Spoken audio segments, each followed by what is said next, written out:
ꯇꯥꯏꯕꯪ ꯃꯤꯑꯣꯏꯕ ꯑꯩꯈꯣꯏꯒꯤ ꯆꯠꯅꯗꯨꯅ ꯂꯥꯛꯂꯕ ꯑꯃꯅꯤ ꯅꯤꯡꯉꯣꯜ ꯑꯣꯏꯅ ꯄꯣꯛꯂꯕꯗꯤ ꯅꯣꯡꯃ ꯅꯠꯇ꯭ꯔꯒ ꯅꯣꯡꯃꯗꯤ ꯅꯨꯡꯁꯤꯔꯕ ꯃꯄꯥꯝ ꯂꯝꯗꯝꯕꯨ ꯊꯥꯗꯣꯛꯇꯨꯅ ꯃꯄꯨꯔꯣꯏꯕꯒꯤ ꯃꯇꯨꯡ ꯏꯟꯅ ꯃꯀꯨ ꯃꯅꯦꯝꯒꯤ ꯁꯦꯕꯥ ꯇꯧꯗꯨꯅ ꯌꯨꯝ ꯑꯃꯒꯤ ꯌꯨꯝꯕꯨꯔꯦꯝꯕꯤ ꯑꯣꯏꯔꯨꯕ ꯍꯥꯏꯕꯁꯦ꯫ ꯂꯩꯃꯒꯤ ꯃꯆꯥꯅꯨꯄꯥ 3 ꯂꯩꯔꯝꯃꯤ꯫ ꯃꯈꯣꯏ 3 ꯃꯇꯝꯒꯤ ꯃꯇꯨꯡ ꯏꯟꯅ ꯃꯆꯤꯟ ꯃꯅꯥꯎ 3ꯃꯛ ꯂꯣꯏꯅ ꯂꯨꯍꯣꯡꯂꯝꯃꯤ꯫ ꯃꯃꯧ ꯑꯍꯜꯒꯤ ꯃꯃꯤꯡꯅ ꯆꯨꯝꯊꯥꯉꯥꯟꯕꯤ ꯑꯗꯨꯒ ꯃꯧ ꯌꯥꯏꯃꯒꯤ ꯃꯃꯤꯡꯅ ꯌꯥꯡꯒꯣꯏ, ꯃꯧ ꯑꯇꯣꯝꯕꯤ ꯑꯗꯨꯒꯤ ꯃꯃꯤꯡꯅ ꯂꯩꯁꯤ ꯍꯥꯏꯅ ꯀꯧꯔꯝꯃꯤ꯫ ꯑꯗꯨꯒ ꯃꯍꯥꯛꯀꯤ ꯃꯆꯥꯅꯨꯄꯥ ꯑꯍꯜꯅ ꯐꯤꯔꯦꯞꯄ, ꯌꯥꯏꯃꯅ ꯁꯥꯃꯨ ꯑꯗꯨꯒ ꯑꯇꯣꯝꯕꯅ ꯉꯧꯕ ꯀꯧꯔꯝꯃꯤ꯫ ꯏꯃꯨꯡ ꯑꯁꯤ ꯌꯥꯝꯅ ꯅꯨꯡꯁꯤ ꯆꯥꯟꯅꯅ ꯂꯩꯔꯝꯃꯤ꯫ ꯇꯣꯈꯥꯏ ꯇꯣꯈꯥꯏꯕ ꯁꯥꯒꯩꯗꯒꯤ ꯂꯥꯛꯂꯕꯁꯨ ꯌꯨꯝ ꯑꯁꯤꯗ ꯌꯥꯝꯅ ꯅꯨꯡꯁꯤ ꯆꯥꯟꯅꯅ ꯑꯃꯅ ꯑꯃꯒꯤ ꯃꯇꯦꯡ ꯄꯥꯡꯅꯗꯨꯅ ꯇꯥꯊꯣꯛ ꯇꯥꯁꯤꯟ ꯇꯧꯗꯨꯅ ꯂꯩꯃꯤꯟꯅꯔꯝꯃꯤ꯫ ꯑꯗꯨꯕꯨ ꯂꯩꯃꯒꯤ ꯃꯃꯧ ꯑꯇꯣꯝꯕꯤ ꯂꯩꯁꯤꯗꯤ ꯃꯕꯨꯛ ꯌꯥꯝꯅ ꯂꯨꯕꯤ ꯑꯃ ꯑꯣꯏꯔꯝꯃꯤ꯫ ꯃꯄꯥꯟ ꯊꯣꯡꯗ ꯃꯆꯦ ꯑꯅꯤꯒ ꯌꯥꯅꯕ ꯑꯣꯏꯅ ꯎꯔꯕꯁꯨ ꯃꯅꯨꯡꯗꯗꯤ ꯃꯍꯥꯛ ꯇꯣꯈꯥꯏ ꯇꯥꯅ ꯂꯩꯔꯝꯃꯤ꯫ ꯑꯌꯨꯛꯀꯤ ꯗꯨꯛ ꯃꯩꯔꯥ ꯑꯗꯣ ꯆꯨꯝꯊꯥꯉꯥꯟꯕꯤꯅ ꯊꯥꯔꯝꯃꯤ꯫ ꯃꯍꯥꯛ ꯂꯣꯏꯔꯗꯨꯅ ꯆꯥꯛꯈꯨꯝꯗ ꯆꯪꯂꯛꯄꯗ ꯌꯥꯡꯒꯣꯏꯅ ꯏꯟꯁꯥꯡ ꯃꯟꯗꯨꯅ ꯂꯩꯔꯤꯕꯗꯨ ꯎꯕꯗ, "ꯏꯅꯥꯎ ꯌꯥꯏꯃ, ꯀꯩ ꯏꯟꯖꯥꯡ ꯊꯣꯡꯗꯣꯏꯅꯣ?" "ꯏꯆꯦ, ꯏꯃꯥꯅ ꯑꯆꯝꯕ ꯑꯣꯏꯅ ꯆꯥꯁꯦ ꯍꯥꯏ, ꯑꯗꯨꯗ ꯆꯝꯊꯣꯡ ꯊꯣꯡꯅꯅꯕ ꯍꯥꯏꯗꯨꯅ ꯂꯩꯔꯤꯕ ꯃꯅꯥ ꯃꯁꯤꯡ ꯈꯔꯁꯦ ꯁꯤ ꯑꯣꯏꯅ ꯍꯦꯛꯇ ꯊꯣꯡꯖꯤꯜꯂꯒꯦ ꯇꯧꯔꯝꯕꯅꯤ." "ꯃꯜꯂꯣ ꯃꯜꯂꯣ, ꯏꯆꯦꯁꯨ ꯆꯐꯨ ꯏꯁꯤꯡ ꯁꯧꯔꯤꯕꯁꯦ ꯆꯦꯡ ꯑꯃꯨꯛꯇ ꯁꯨꯅꯅꯕ ꯇꯧꯒꯦ." ꯉꯥꯏꯍꯥꯛ ꯂꯩꯕꯒ ꯂꯩꯁꯤꯁꯨ ꯆꯥꯛꯈꯨꯝꯗ ꯆꯪꯂꯛꯏ꯫ ꯆꯨꯝꯊꯥꯉꯥꯟꯕꯤ ꯂꯩꯁꯤꯅ ꯆꯪꯂꯛꯂꯤꯕꯗꯨ ꯎꯗꯨꯅ, "ꯏꯅꯥꯎ ꯇꯣꯝꯕꯤ, ꯅꯪꯕꯨ ꯅꯁꯥꯒ ꯉꯝꯗ꯭ꯔꯕ꯭ꯔꯣ?" "ꯀꯩꯁꯨ ꯇꯧꯗꯦ ꯏꯆꯦꯍꯟ." "ꯑꯣ, ꯑꯗꯨꯕꯨ ꯑꯣꯏꯔꯕꯗꯤ ꯐꯔꯦ꯫ ꯏꯆꯦꯗꯤ ꯅꯪ ꯅꯁꯥ ꯉꯝꯗ꯭ꯔꯕ ꯍꯥꯏꯅ ꯈꯜꯂꯨꯔꯦ꯫ ꯆꯥꯛꯁꯨ ꯊꯣꯡꯕ ꯂꯣꯏꯁꯤꯜꯂꯛꯑꯦ꯫ ꯑꯗꯨꯅꯅꯦ, ꯅꯇꯩ ꯑꯅꯤꯒ ꯑꯇꯣꯝꯕꯒ ꯏꯃꯥꯒꯁꯨ ꯄꯨꯟꯅ ꯀꯧꯔꯣ, ꯆꯥꯛ ꯊꯤꯔꯝꯃꯒꯦꯀꯣ." ꯂꯩꯁꯤꯁꯨ ꯍꯣꯏ ꯍꯥꯏꯔꯝꯂꯒ ꯆꯥꯛ ꯆꯥꯅꯅꯕ ꯍꯥꯏꯗꯨꯅ ꯃꯇꯩ ꯑꯅꯤꯒ ꯃꯃꯥꯒꯁꯨ ꯍꯥꯏꯔꯝꯂꯦ꯫ ꯑꯗꯨꯒ ꯃꯥꯒꯤ ꯅꯨꯄꯥꯕꯨ ꯑꯃꯨꯛ ꯀꯧꯕ ꯆꯪꯂꯛꯏ꯫ "ꯅꯨꯄꯥ, ꯆꯥꯛ ꯊꯤꯍꯧꯔꯦ, ꯆꯥꯛ ꯆꯥꯅꯅꯕ ꯂꯥꯛꯄꯤꯔꯣ." "ꯍꯣꯏ ꯍꯣꯏ, ꯂꯥꯛꯑꯒꯦ." ꯂꯩꯁꯤ ꯐꯃꯨꯡ ꯃꯆꯦ ꯑꯗꯨꯗ ꯐꯝꯊꯗꯨꯅ ꯃꯥꯒꯤ ꯅꯨꯄꯥꯗ ꯌꯦꯡꯗꯨꯅ ꯑꯁꯨꯝꯅ ꯃꯈꯥ ꯇꯥꯔꯛꯏ꯫ "ꯑꯗꯣ ꯅꯨꯄꯥ, ꯑꯩꯗꯤ ꯌꯨꯝꯁꯤꯗ ꯂꯩꯕꯁꯦ ꯁꯨꯝ ꯇꯜꯂꯛꯑꯦ." ꯉꯧꯕ ꯀꯔꯤꯁꯨ ꯈꯨꯝꯗꯦ꯫ ꯃꯥꯒꯤ ꯇꯧꯔꯤꯕ ꯊꯕꯛ ꯑꯗꯨ ꯇꯧꯗꯨꯅ ꯑꯗꯨꯃꯛ ꯂꯩ꯫ ꯂꯩꯁꯤ ꯈꯔ ꯁꯥꯎꯔꯞ ꯇꯧꯅ ꯍꯥꯏꯔꯛꯏ꯫ "ꯅꯨꯄꯥ, ꯑꯩꯅ ꯍꯥꯏꯔꯤꯁꯦ ꯅꯪꯉꯣꯟꯗ ꯅꯠꯇꯕꯗꯧꯅ ꯇꯨꯃꯤꯟꯅ ꯂꯩꯔꯤꯗꯨꯕꯨ ꯀꯔꯤꯒꯤꯅꯣ?" "ꯅꯨꯄꯤ, ꯅꯣꯡꯉꯥꯟꯕꯒ ꯅꯪꯒꯤ ꯑꯗꯨꯒꯤ ꯋꯥꯗꯣ ꯑꯩ ꯌꯥꯝ ꯇꯥꯅꯤꯡꯗꯦ꯫ ꯅꯨꯃꯤꯠ ꯈꯨꯗꯤꯡꯒꯤ ꯑꯗꯨꯗ ꯍꯥꯏꯔꯒ ꯂꯩ, ꯑꯩ ꯌꯥꯝ ꯇꯥꯅꯤꯡꯗꯦꯀꯣ." "ꯇꯥꯅꯤꯡꯉꯣꯏ, ꯀꯗꯥꯏꯗꯒꯤ ꯇꯥꯅꯤꯡꯗꯣꯏꯅꯣ? ꯑꯩꯒꯤ ꯋꯥ ꯇꯥꯕꯤꯕ ꯀꯅꯥꯁꯨ ꯂꯩꯇꯦ." "ꯀꯩꯗꯧꯔꯒꯦ ꯍꯥꯏꯕꯅꯤꯗ ꯑꯩꯅ ꯍꯥꯏꯗꯤ, ꯅꯪꯅ ꯅꯣꯡꯍꯦꯡꯉꯥꯟꯕꯒ ꯁꯨꯃꯥꯏ ꯍꯦꯛꯇ ꯇꯧꯔꯤꯁꯤ ꯀꯩꯒꯤꯅꯣꯕ? ꯁꯤꯕꯨ ꯑꯩꯅ ꯇꯧꯅꯤꯡꯗꯨꯅ ꯇꯧꯕ꯭ꯔꯣ? ꯑꯩꯅ ꯉꯁꯥꯏ ꯌꯥꯍꯧ ꯈꯔ ꯊꯦꯡꯈꯤꯕ ꯑꯁꯤꯗ ꯏꯆꯦꯅ ꯑꯩꯁꯦ ꯏꯁꯥ ꯉꯝꯗꯕ꯭ꯔꯥ ꯍꯥꯏꯌꯦ." "ꯑꯦ, ꯌꯥꯍꯧ ꯊꯦꯡꯕꯗꯨꯗ ꯅꯁꯥ ꯉꯝꯗꯕ꯭ꯔꯥ ꯍꯪꯉꯛꯑꯒ ꯀꯩꯗꯧꯔꯒꯦ? ꯑꯗꯨꯗ ꯅꯪꯅ ꯑꯗꯨꯛ ꯌꯥꯝꯅ ꯇꯤꯡ ꯁꯣꯛꯅ ꯁꯥꯎꯔꯤꯗꯨꯕꯨ ꯀꯩꯒꯤꯅꯣꯕ?" "ꯀꯩꯅꯣ ꯅꯨꯄꯥ, ꯏꯆꯦꯍꯟꯒꯤ ꯋꯥꯐꯝꯗꯣ ꯑꯩꯁꯦ ꯊꯕꯛ ꯁꯨꯅꯤꯡꯗꯕꯒꯤ ꯌꯥꯍꯧ ꯊꯦꯡꯉꯤꯅꯤ ꯍꯥꯏꯅꯤꯡꯉꯤ ꯅꯠꯇ꯭ꯔꯣ?" "ꯅꯨꯄꯤ, ꯅꯪꯒꯤ ꯋꯥꯗꯣ ꯇꯥꯕ ꯌꯥꯕ ꯋꯥ ꯅꯠꯇꯦ꯫ ꯏꯇꯩꯃꯅ ꯍꯥꯏꯔꯤꯕ ꯋꯥꯗꯨꯗ ꯀꯔꯤ ꯁꯥꯎꯅꯤꯡꯉꯥꯏ ꯌꯥꯎꯒꯦ? ꯏꯆꯝ ꯆꯝꯅ ꯍꯪꯕꯗꯨꯗ ꯑꯗꯨꯛ ꯌꯥꯝꯅ ꯁꯥꯎꯅꯤꯡꯕ ꯐꯥꯎꯔꯤꯕꯗꯨꯕꯨ ꯀꯔꯤꯒꯤꯅꯣ? ꯅꯪꯁꯦ ꯏꯁꯧꯗ ꯍꯦꯛ ꯇꯧꯔꯒ ꯂꯩ." "ꯑꯣ, ꯑꯩꯁꯦ ꯐꯠꯇꯕꯤ ꯑꯗꯨꯝ ꯇꯥꯍꯜꯂꯒ ꯂꯩꯔꯗꯧꯅꯤ꯫ ꯅꯪꯗꯤꯅꯦ, ꯅꯆꯤꯟ ꯅꯅꯥꯎ ꯅꯨꯡꯁꯤꯔꯤꯅꯤ, ꯅꯇꯩꯃ ꯅꯨꯡꯁꯤꯔꯤꯅꯤ ꯍꯥꯏꯗꯅ ꯃꯈꯣꯏꯒꯤ ꯃꯤꯆꯪꯗ ꯑꯗꯨꯝ ꯂꯩꯌꯣ, ꯑꯩꯕꯨꯅ ꯐꯠꯇꯕꯤ ꯇꯥꯍꯜꯂꯣ." ꯉꯧꯕ ꯃꯥꯒꯤ ꯅꯨꯄꯤꯅ ꯍꯥꯏꯅꯤꯡꯂꯤꯕ ꯑꯗꯨ ꯀꯔꯤꯅꯣ ꯍꯥꯏꯕ ꯈꯪꯗꯕ ꯅꯠꯇꯦ꯫ ꯑꯗꯨꯒ ꯃꯥꯒꯤ ꯅꯨꯄꯤ ꯑꯁꯤ ꯃꯕꯨꯛꯆꯦꯜ ꯄꯤꯛꯏ, ꯃꯕꯨꯛ ꯂꯨꯏ ꯍꯥꯏꯕꯁꯨ ꯃꯍꯥꯛ ꯈꯪꯏ꯫ ꯑꯗꯨꯒ ꯃꯍꯥꯛꯅ ꯀꯩꯁꯨ ꯂꯩꯇꯕ ꯃꯔꯝ ꯑꯁꯤꯗ ꯅꯨꯄꯤꯒꯤ ꯃꯤꯆꯪ ꯆꯪꯗꯨꯅ ꯅꯨꯡꯁꯤꯔꯕ ꯃꯌꯥꯝꯕ ꯑꯅꯤ ꯑꯃꯗꯤ ꯃꯃꯥ ꯃꯇꯩꯃ ꯑꯅꯤꯒ ꯇꯣꯈꯥꯏꯅ ꯂꯩꯕ ꯄꯥꯝꯗꯦ꯫ ꯑꯗꯨꯅ ꯃꯥꯒꯤ ꯅꯨꯄꯤꯒꯤ ꯋꯥ ꯑꯗꯨꯗ ꯃꯍꯥꯛ ꯅꯣꯡꯃꯇ ꯂꯨꯁꯤꯟꯅ ꯇꯥꯕꯁꯨ ꯄꯥꯝꯂꯝꯗꯦ꯫ ꯑꯗꯨꯒ ꯍꯧꯖꯤꯛ ꯃꯥꯒꯤ ꯅꯨꯄꯤꯅ ꯉꯥꯡꯊꯣꯔꯛꯄ ꯋꯥ ꯑꯗꯨꯗ ꯇꯥꯕ ꯌꯥꯕ ꯀꯔꯤꯁꯨ ꯌꯥꯎꯗꯕꯅ ꯋꯥ ꯑꯗꯨ ꯁꯝꯖꯤꯟꯗꯨꯅ ꯍꯥꯏꯔꯛꯏ꯫ "ꯑꯩ ꯊꯕꯛ ꯆꯠꯇꯣꯏꯅꯤ꯫ ꯇꯥꯆꯧꯒ ꯇꯌꯥꯏꯒꯁꯨ ꯆꯥꯛꯈꯨꯝꯗ ꯂꯩꯔꯝꯒꯅꯤ꯫ ꯆꯥꯛ ꯍꯥꯟꯅ ꯆꯥꯅꯅꯕ ꯇꯧꯔꯨꯔꯁꯤ, ꯄꯨꯡꯁꯦ ꯊꯦꯡꯈ꯭ꯔꯕꯅꯤ." ꯉꯧꯕ ꯋꯥ ꯈꯔ ꯑꯁꯤ ꯍꯥꯏꯔꯝꯗꯨꯅ ꯊꯣꯛꯈꯤ꯫ ꯂꯩꯁꯤ ꯃꯄꯨꯔꯣꯏꯕꯅ ꯃꯥꯒꯤ ꯋꯥꯕꯨ ꯊꯑꯣꯏꯅ ꯇꯥꯕꯤꯗꯕ ꯃꯑꯣꯡ ꯑꯗꯨꯗ ꯁꯥꯎꯅ ꯂꯦꯞꯇꯨꯅ ꯂꯩꯍꯧꯏ꯫ ꯑꯌꯨꯛꯀꯤ ꯊꯕꯛ ꯄꯨꯝꯕ ꯂꯣꯏꯅꯔꯦ꯫ ꯅꯨꯄꯥ 3ꯁꯨ ꯃꯥꯒꯤ ꯃꯥꯒꯤ ꯑꯣꯏꯕ ꯊꯕꯛ ꯑꯗꯨ ꯆꯠꯅꯈ꯭ꯔꯦ꯫ ꯑꯗꯨꯒ ꯃꯧ 3 ꯑꯗꯨꯁꯨ ꯄꯨꯟꯅ ꯏꯪꯈꯣꯜꯗ ꯃꯍꯩ ꯃꯔꯣꯡ ꯈꯔ ꯊꯥꯖꯤꯟꯅꯕ ꯇꯧꯔꯝꯃꯤ꯫ ꯃꯅꯦꯝ ꯂꯩꯃꯁꯨ ꯃꯃꯧ 3ꯒꯤ ꯃꯅꯥꯛꯇ ꯂꯥꯛꯇꯨꯅ ꯑꯁꯨꯝꯅ ꯍꯥꯏꯔꯛꯏ꯫ "ꯏꯃꯧ 3ꯗꯤ ꯁꯤꯗ ꯊꯕꯛ ꯇꯧꯗꯨꯅ ꯂꯩꯔꯝꯃꯦꯗꯅ, ꯏꯃꯥꯗꯤ ꯈꯪꯗꯕꯅꯤꯅ ꯑꯁꯣꯝꯗ ꯀꯧꯔꯨꯔꯤꯕꯅꯤꯅꯦ." ꯌꯥꯡꯒꯣꯏꯅ, "ꯏꯃꯥ, ꯀꯩꯗꯧꯔꯒꯦ? ꯅꯃꯧ 3ꯕꯨ ꯊꯤꯔꯤꯕꯕꯣ?" "ꯀꯩꯁꯨ ꯇꯧꯗꯦꯗ, ꯏꯃꯧ 3 ꯎꯗꯕꯗꯨꯗ ꯏꯃꯥꯁꯤ ꯑꯗꯨꯝ ꯀꯧꯕꯅꯤꯗ꯫ ꯑꯗꯣ ꯅꯣꯏꯕꯨ ꯍꯣꯔꯦꯟ ꯅꯨꯡꯁꯥ ꯅꯦꯝꯊꯔꯒ ꯑꯣꯏꯅ ꯇꯧꯅꯦ꯫ ꯅꯨꯡꯁꯥ ꯑꯁꯤꯗ ꯅꯁꯥꯗꯣ ꯋꯥꯅꯅꯕꯅꯤ, ꯀꯨꯆꯨ ꯀꯨꯃꯦꯟ ꯃꯛꯁꯟꯅꯕꯅꯤ." ꯆꯨꯝꯊꯥꯉꯥꯟꯕꯤꯅ ꯅꯣꯛꯐꯦꯠ ꯇꯧꯗꯨꯅ ꯈꯨꯝꯂꯛꯏ꯫ "ꯏꯃꯥ, ꯀꯩꯁꯨ ꯇꯧꯔꯨꯏꯌꯦ꯫ ꯏꯪꯈꯣꯜꯁꯦ ꯏꯇꯥꯛ ꯇꯥꯛꯅ ꯎꯕꯁꯤꯗ ꯅꯨꯡꯉꯥꯏꯇꯦ ꯍꯥꯏꯗꯨꯅ ꯏꯅꯥꯎ ꯑꯅꯤꯒ ꯄꯨꯟꯅ mahai marong khara thajingena tawrambani. Phare phare, kari karino nakhoina thage tawribadubo thajalo thajalo. Kuina nungsa asida laigan, thuna loisilo. Nakhoi ahum sune aduga imungda chango ko. Laima su chatkre, mau makhoi ahum aduso, makhoi ahumna tawriba adu pukning changna tawnari. Laisi mapukningda asumna khalami. Imase, aigadi kauramdo bida chatkine. Ichi anida khaktani imana nushirisi. Aibuna inthokhtuna tham. Chindana mau ahum haiduna hektamak haiba. Aduga ulakpa mawong matawdana aibu to khaina tahanba. Ainadi apokpa imagumna seba tawjabani. Aduga aibudi mamal leitana imana dum lawba. Atombi, kaidawrage mangidubo. Laisi ikhang khangna. Kaisu tawdi ichi han. Haima, nangmuna saga ngamdrabro. Imang mangduna dum laridubo. Laisi noksinaduna karisu tawdaba saduna hairai. Ichi han kaisu tawdi. Nasa ngamdrabasune adum hairau ko. Anabalo singano. Maduna phattaba oirakani. Hoi ichi han. Kanano khangba nate. Yum tokhai badagi laktuna yum asida punna mau haiba adu oiduna machil manau amagumna leiribani. Adubo afaba leirabadi phattabasu lei haibaduni. Nungpan naina chatpa miyoibani. Mapal thongda afabagi saklon lauduna leirabaso kayam kuina kuptuna thamba ngamlugani. Mabuk manungda phattana khalaga leirabada. Mathangi numittani. Hanagumna nupa ahum madudi thabak chatkre. Mau ahum madusu phattaba firol leiribasing ado sudoknaba tawnarami. Yanggoi Mangola aduda leptuna mache amadi manau nupibu kaurai. Ichi han, Atombi, lao turel doina jatuna phi amotpasingdo sudoknaba tawrurase. Chumthangan bi amadi laisi su thoraktuna makhoy ahum punna turel tamna lagle. Aduga mafam chaba ama yengduna phi suba haunanaba haiduna tawrami. Yanggoina, adudi phi singse ai suba hauragi. Chumthangan bi na suro. Ichi nane thadokpirage. Yanggoi manau nupi Atombida yengduna. Atombi nangna isingwina solo. Ichi hanga aigana phise suraga thadorage. Hoi je yai. Makhoi ahumna phi suri. Khuladugi mau nupi amasu ising sokpa laklami. Tharona, haima. Nachinda naw nakhoi ahumdi phi suramiro. Yanggoi na machin khara yangba haibadu oibanina mana oina wa adu oktuna khumlai. Hoi indomcha su ising sokpa lairo. Chak thongba hawrakandane isingse watana hobi amuk laibani. Indomcha hojik phawba chak chadriba. Hoine he, nandomcha se law matamga oibasidane thabak sing hakta paw sangde. Mirol su leijadabanina ai natradi thongbinaba su leite. Adunane isana thabak amuk chak thong tawrisini. Chumthangan bina indomcha su wadanaba mauthina tawbirodana. Imungi su mateng su oiba. Aduga indomcha su wakhal nungaina leinanaba. Kadaidagi noda. Hojik matamda mauga thiba onthokna lukre. Tarai lawruba yaba nate. Kaigino haise indomcha. Ichanupa ama leirido. Adunane pangbaga nupi tawngambi ama oiramone yum kairoidro. Adusu chumini indomcha. Nakhoi ahumdine khana jaina tawganuko. Khul asida nakhoi ahumguna nusinana leiba mau amata yaude. Nakhoi gi matau tamjau haidunane chaina ngangnaribani. Aduna hayengwai phawba nuksinana lei. Mau makhoi ahum adusu nokfet tawe tharona. Phare indomcha su chatlagi ko. Chakhum mayamuk bulamba tare. Tharo amuk hobe tawduna chatkre. Mau makhoi ahum su phi suba loiraduna mayumda halai. Numidang wairam samu su nga leraktuna purakle.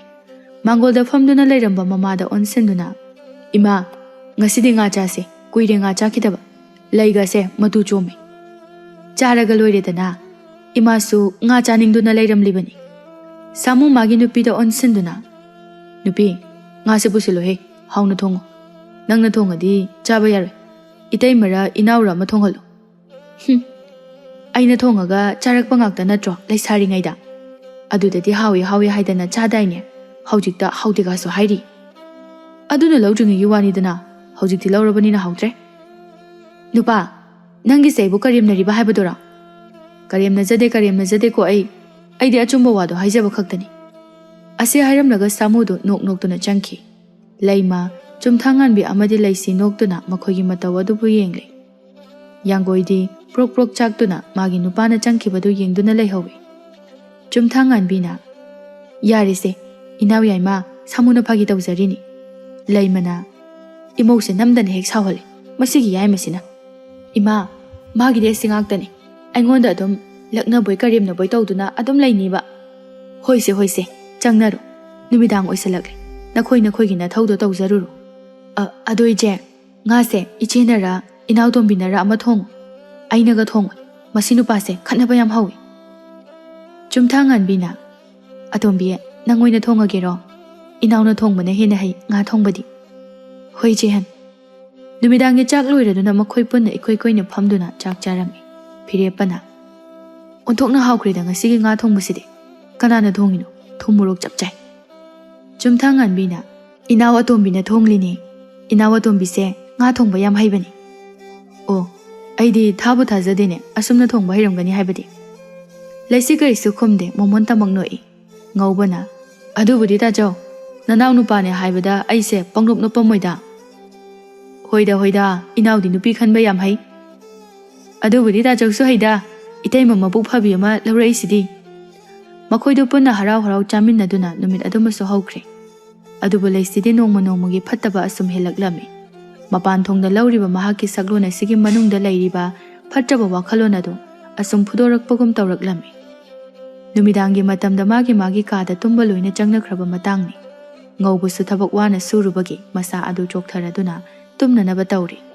Laisi mapuroibagi manakta changsinduna tumina famdaga lay.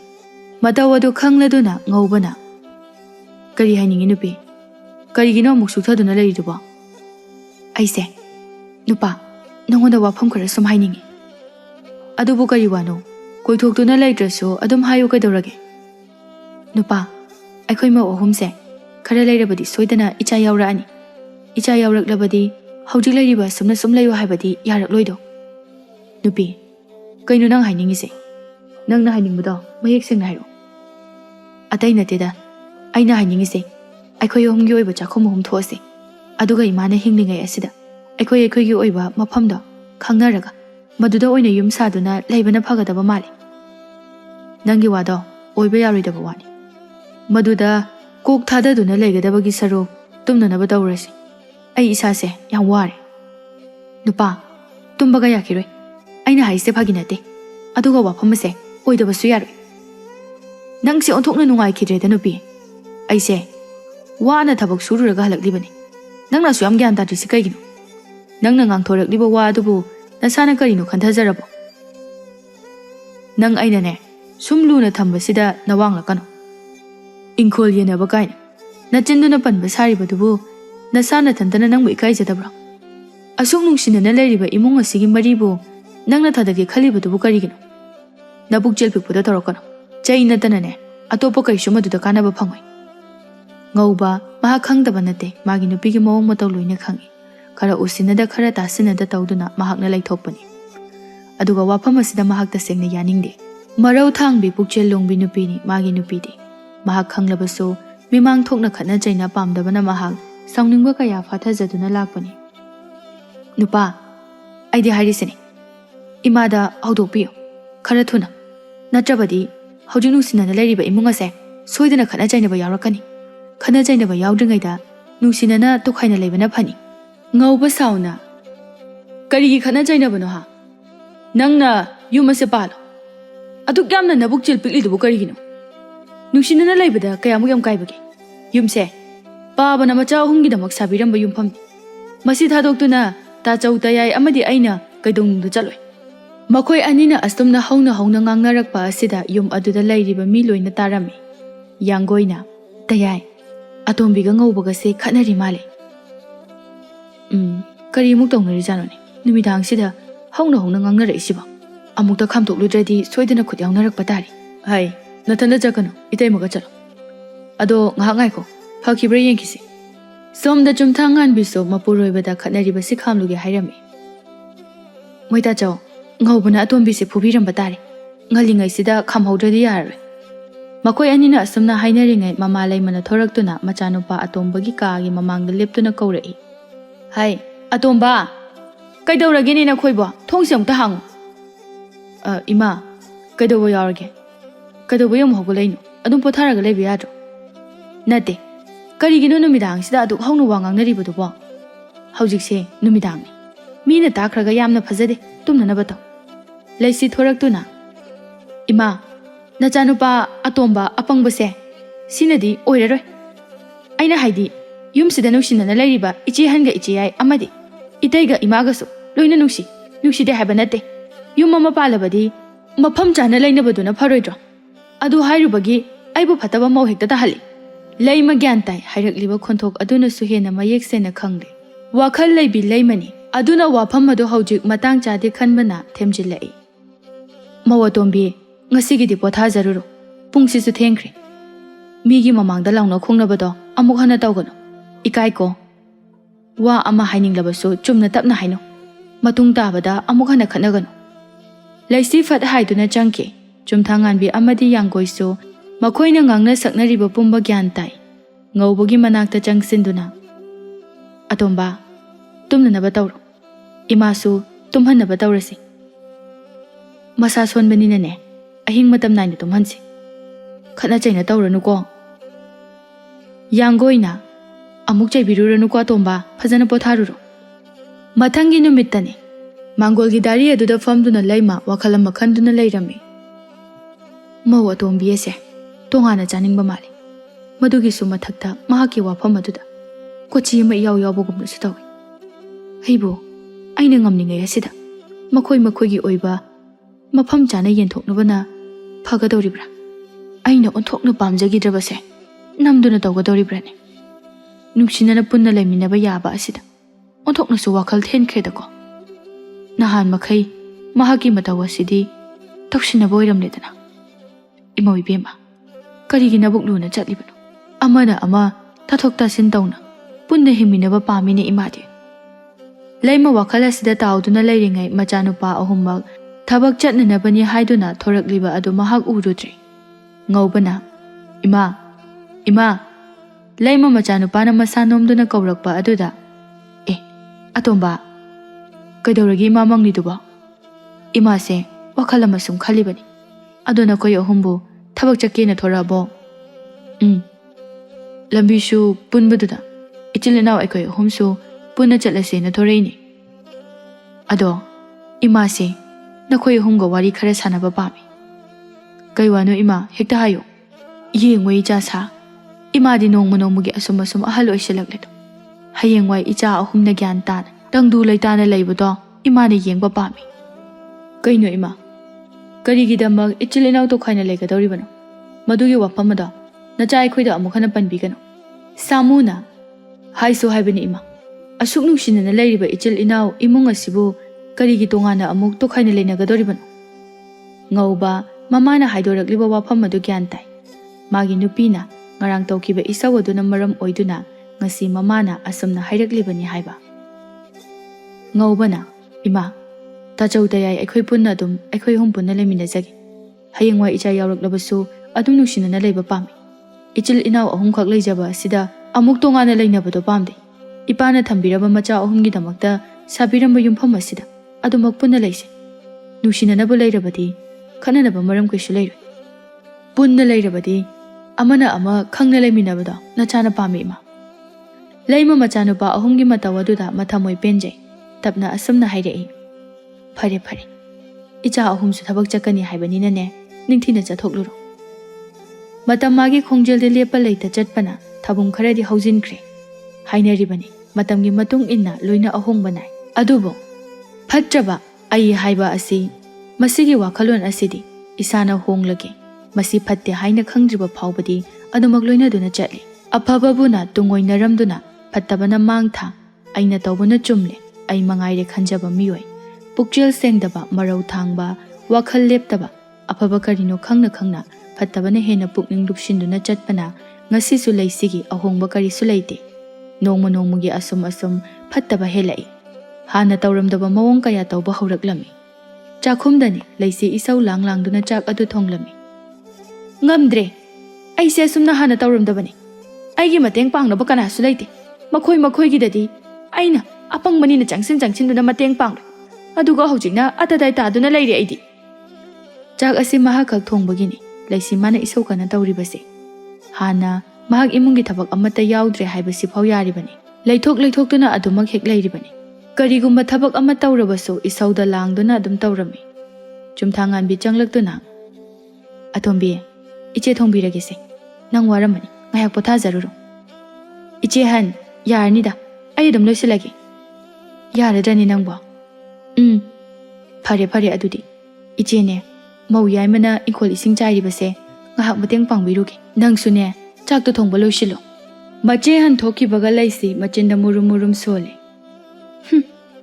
mateng pangning ba su sari aina thongba loiramdai sida changsilaklaga afaba muk sari nakal amarom dana yanggoi amadi chumthangan bi ikhol ising chaina chaina wari sanarami iche han inawa tombi se handakti hanaga iman manade kari toba yaurajano inaw yaima aisu khalibani magi mawong matause hanaga manade haidana handakti isau su doina lang wa ama hairakpadasu kochi adumak thangi iche han magi se tongan janingbagi ingkholase yinthokningbagi male aidi aisu madu male adubani inaw yaima ingkhol yinthokladuna tongan chakiba haibase imana kaidongnungda nungai madugi mathak lekai khulasina aikhoi ahumdi yamna nushini manem wahande gyan taba mongni haiduna sonaribani aikhoina adumna tawrubada imana migi mamangda ikai gadabado nangsu khalo aduna inaw atombi se phajana wakhal tananaba ibanina tawse karigi ichil inaw to khaina leidoino hayeng wai phau aikhoi ahum punna adum leigadabani hoi jehan mau atombigi mawong mataw aduda leima yamna nungai jaramde khana jaina thokjringai macha ahumgi leikhai tabirage haina khalaklami aidi phararoi khanna masana phatrabada kanana amuk semdokpa hungkhokpa ngamloni aina bu pharagi khallabadi karisu leiba nate afaba ama leirabadi phattabasu adum thorakani haibaduni miyoiba aikhoini hingliba punsi ase tamba ngamba nate ngasi sini hayeng sini haibasu khangba nate hinglingai mikup khara aduda amaga amaga nungsinana totna tinaduna hingminaba haibase maruoiba amani kaisu leitaba ingkhol lam kharagidam mitaba mi amana tawriba adubu singthanadaba ai mangai de haina chatlabadi soidana adum khatnaba haibase masana tabani mama leima wakhal muna khanduna machanupa ahumna thabak chattaba numit asida punna wari saragi khanna macha ahum amadi mau ahum punna kauthoraklami makoi taruk su mangol aduda koina famduna lei icha sa imadi nongmu nongmugi ahal haibado oirakle icha singna to khaina ingna leibado ima pamle hayeng wai phawba asumna punna leiba khak kharakloi aduna nakhoigi oiba mafam chabado imana hairamlake firepana ima da nacha singna hanasu haizaribaduni ichil inaw nusinana adumak leizagi to khai tabagi wafamado amuk hana hodok pirakano haidan ichil inaw haibasidagi henba karibu leibagine ima laisi taha mana oina khumlei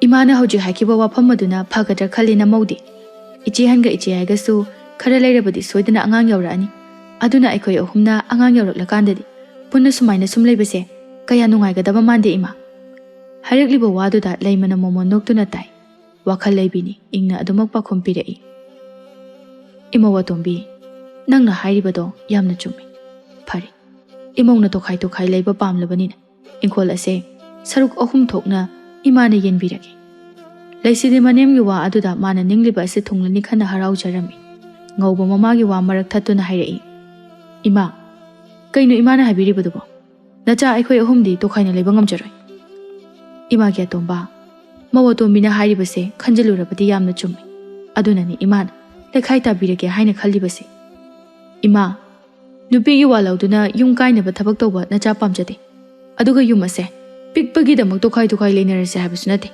asuk chawkhroba yum asida khoi punna leibada kayam kairake hayengwa icha yauraklabasu yam nungaina komna leiba yaina leimasu khangi macha humaki wakhal mahaksu pambadi nate tokhaina leiba ase mamau atombigi mawong matauda nungaitraduna hairaklibani maso leisina ima ingkholse saruk ahum thokna yenagani haibadu yenarase aduga ngasidagi hekta tokhaina chanarase aduga tongan jare aina atombini kaina imabu nakon gadabani haibadudi aidi ngamloi iche hangidara iche yagidara imagu punna lebiu ngauba puk haugatuna sauna magi nupida yengduna hairei kaino nupinan khalise asuk nungsinana lairiba imung ase nangna kainanaba hotnaribasibu karigino nangna aduk yamna nabuk phatribatubu kaigino kariginoba nupa aina hairisibu kayam kairage achumbaduna aina hairise nungsinaringay sumaina hainaraga lapnakibaduna phatro amuk aikhoi khatnaraga lapnabagi mahuta nangi nachinduda amuk ana to khaina lebagi wa palakano karigumba hanjinna nangna palaklabadi aibu phate haigano masi pumbase imana thokan bangaktani machanupa asida kari mantrabu kapsin khrabno khangdi magi hek nupina haiba wa phawada tani khangkhidre onthokna so haikreda ko hanu thangsida aidine leiminagadababu kibu kire ngawba magi nupigi wa aduda mahak taba ngamlaktraduna leisigi mamaya aduda khopakna thajili kari baha nang hojido kari habno ta chauta yai amadi aibu chaunanabu hotnabada wajakhraba aigi imani kari sulaitabi nangumbi amana adumaina habiyabro nakhoigumba mau kaya asinani ngasi machin manau mama mapa anigi nungsinaba leirama mari pumba kainaribase lairabi ima asina paba lekhidraba matung kayam wana macha ahum asibu yokpirakpa aduga nangna nungsinana leiriba mari asibu thadatki khaliba adubu karamba ko aduk pukchel pikpa aduk yamna nabuk luba aina kayam ahen batau khrage ta ton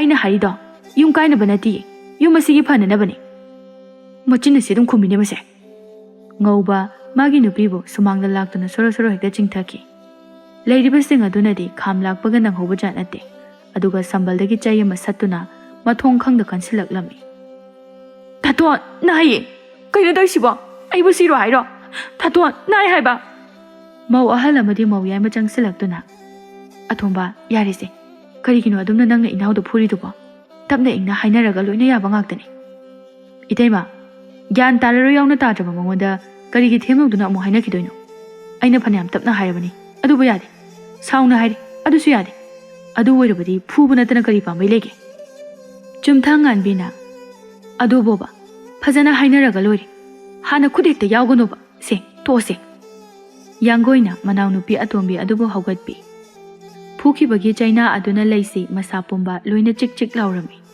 ngaubana hai nangna pamda hanro ngasidagi amuk hana yum masida khongul tarakpa yara yum ta kaitak pinangna yum masida leiraga yum mase chakhotpa ngamla ngasimak nang napamda hanko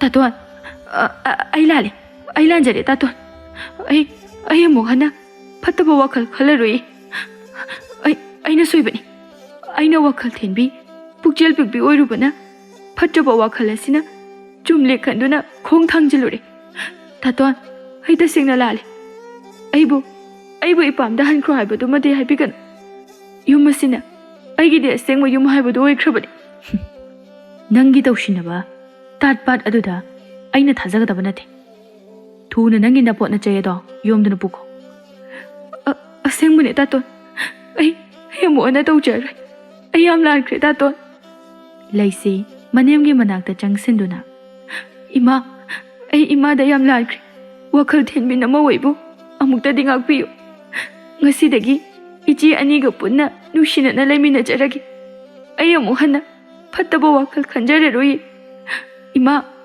namobu mukta ngak piyu yarese adumna imauna kapa haunade adubu imawa tombi imana haigadabadi migi nungsinana leijaramba machil manau adubu yum pali aigi nupa oire haiduna tauningbada tauroidabani mau ama oirabadi mapuroibagi marum thupna hingadabani hana yanaramdaba machin manau oirabasu mau laklaba matungda yasina hangadabani ichil inau ima ipa haibase masidagi henba karisu leitabani hayengwai tungi mirolnasu khangjin haugadabani asumna nungsinana leirabadi karigi amana ama yengsinba manghanba tawribasing ase tawkhigadro aigi sumang sitringe migi sumang sitlunu hainaribaduni yum ama phahange hairabadi ai isa hana phaba ama changi ko leisina hoi ima namongna lanba ngaktani karisu leitaba maram asida